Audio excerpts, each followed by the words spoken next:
Trump National Doral had not hosted a PGA Tour event in 10 years. When the 2026 Cadillac Championship was announced as a signature event with a $20 million purse, expectations were enormous. The Blue Monster course, rebuilt by Gil Hansa in 2014 with tighter corridors and updated water hazards, had never been tested in a meaningful tour context in its redesigned form. Nobody in the field had real competitive data on how this version of the course would play. That uncertainty made the week fascinating before a single shot was hit. And then Cameron Young went out in the first round and shot a bogey-free 64. 8 birdies, 0 bogeys. Roughly 98 feet of putts made by the official count. Young described the course simply. Right in front of you, they don't hide anything. He took the outright lead from the first day and never gave it back. By the end of round 2, despite making his first bogey of the week, Young had stretched his lead to 5 shots. The wind picked up, the scoring average climbed, and Young handled it better than everyone else in the field. Round 3 was the real test. Young hit his second shot into the water on an early hole, made bogey. Suddenly his lead was down to 2 shots. But he responded immediately. Birdies on holes 5 and 6 pushed the margin back out. He carded a 270 and finished the day at 15 under par, 6 shots clear of a group that included world number 1 Scottie Scheffler, Si-Woo Kim, and Norway's Kristoffer Reiten, each at 9 under. Ben Griffin, Nick Taylor, and Matt McCarty sat at 8 under. Scheffler, who had played alongside Young for 3 of the 4 rounds, was candid after Saturday. The tournament's in his hands right now. I can go out and have a really good round, and if he has another really good round, he's going to be a tough guy to catch. Young entering the final round with a 6-shot lead is the kind of margin that sounds comfortable. It is not. The largest blown lead in the final round of a PGA Tour event is 6 shots, a record shared by 9. Young acknowledged the weight of that. I said it Friday, no lead is safe, I don't think, out here. I would love it to be 12, but it's 6. I'm going to go try to execute my plan. And then the weather arrived. The PGA Tour had already moved the final round tee times up significantly. The first groups were scheduled to go off at 7:30 a.m. Eastern Time, with players teeing off in threesomes from both the first and 10th holes in a split tee format. The move was proactive, designed to get as much golf in as possible before the afternoon. The forecast called for heavy thunderstorms, lightning risk, and between 1 and 2 inches of rain across the Miami area on Sunday. It was not enough. A wave of storms rolled through Dural in the early morning hours and shut everything down before a single shot could be played. At 4:02 a.m. Eastern Time, the PGA Tour announced the start of the final round of the Cadillac Championship, originally scheduled for 7:30 a.m. Eastern Time, has been delayed due to a dangerous weather situation.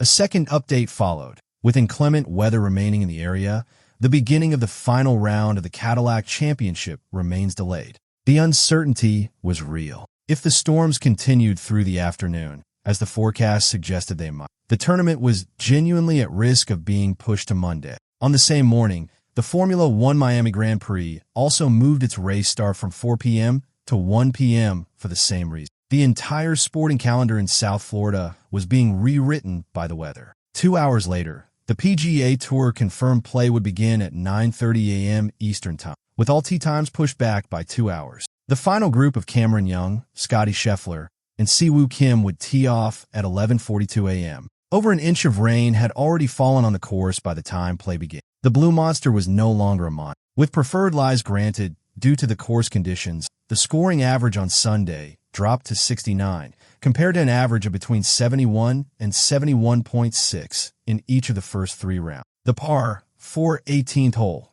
which had produced just 9 birdies total across the first 3 rounds, gave up 12 birdies on Sunday alone. The rain had completely transformed the golf course.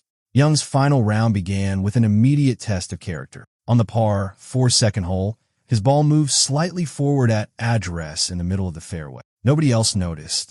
No official saw it. Young called the penalty on himself without hesitation, taking a 1-stroke penalty. He then made par anyway. Your heart sinks when you see it move, Young said afterward. But it moved. That's part of what golf's about. There's no one who's going to give me a penalty there but myself. He noted it was the 4th time he had called such a penalty on himself in his PGA Tour career. From there, Young was in complete control. He reached 16 under by the turn, briefly pushing his lead to 7 shots. 2 bogeys came on the back 9, but were offset comfortably by birdies.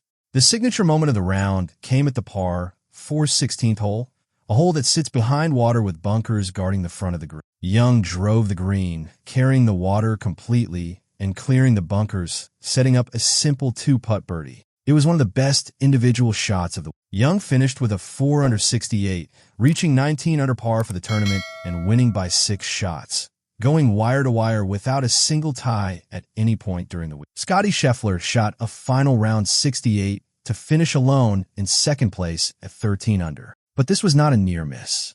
It was the third consecutive runner-up finish of Scheffler's season. One shot behind Rory McIlroy at the Masters, a playoff loss to Matt Fitzpatrick at Hilton Head, and now 6 shots back at Dural. In each case, Scheffler played well. In each case, someone else played better. Scheffler did produce one of the shots of the week on Sunday. At the 16th hole, he faced a completely plugged lie in the bunker, a situation that typically produces a bogey at best. He somehow extracted the ball, set it up inches from the hole. It was part of 3 consecutive birdies to close his round, but Young was already too far ahead for it to matter. Cam played fantastic golf all week, Scheffler said. I played with him 3 out of the 4 days, and he was hitting a lot of quality shots and making putts from anywhere. He was going to be a tough man to beat this week. Ben Griffin shot a 68 and finished third at 12 under, though a bogey on the final hole cost him. Adam Scott produced the weekend performance of the tournament, rounds of 66 and 64, to finish tied 4th at 11 under alongside Siwoo Kim and Sepp Straka. Scott's finish almost certainly secured his place in the U.S. Open field, which would be his 100th consecutive major start, assuming he plays the PGA Championship later this week. Jordan Spieth, who had started the week in second place and generated significant buzz with his opening 65, finished tied 8th. President Donald Trump, the owner of Trump National Doral, arrived at the resort after the 3rd round concluded on Saturday, walking through the hotel lobby as guests gathered for a glimpse. He was present for most of the final round, watching from his suite as Young completed the wire-to-wire victory. When Young walked up the 18th fairway, fans were allowed to move into the fairway to witness the final putts. Trump gave Young a thumbs up and later a handshake. Young reflected on the experience. It's very unique. He's nothing if not a very, very interesting man. He's very powerful, and it's an honor to get to play in front of him. This was the 3rd PGA Tour win of Cameron Young's career and his 2nd in 3 months, following his Players' Championship victory in March. He is now one of just 3 players in history to win both the Players and the Doral event in the same season, a list that includes Tiger Woods. Young entered 2026 ranked 67th in the official world golf rank. He is now number 4. His earnings for the season have crossed $11 million, $4.5 million from the Players, $3.6 million from. The margin of victory matched the largest in Doral history and was the 2nd largest winning margin on tour in 2026, behind only Justin Rose's 7-shot victory. Young has now finished T7 or better in 5 of his last 6 starts. He shared the 54-hole lead at the Masters before McIlroy pulled away. He has been consistently present at the top of leaderboards all season. I think the self-belief just continues to build, Young said. The PGA Championship at Aronimink is next.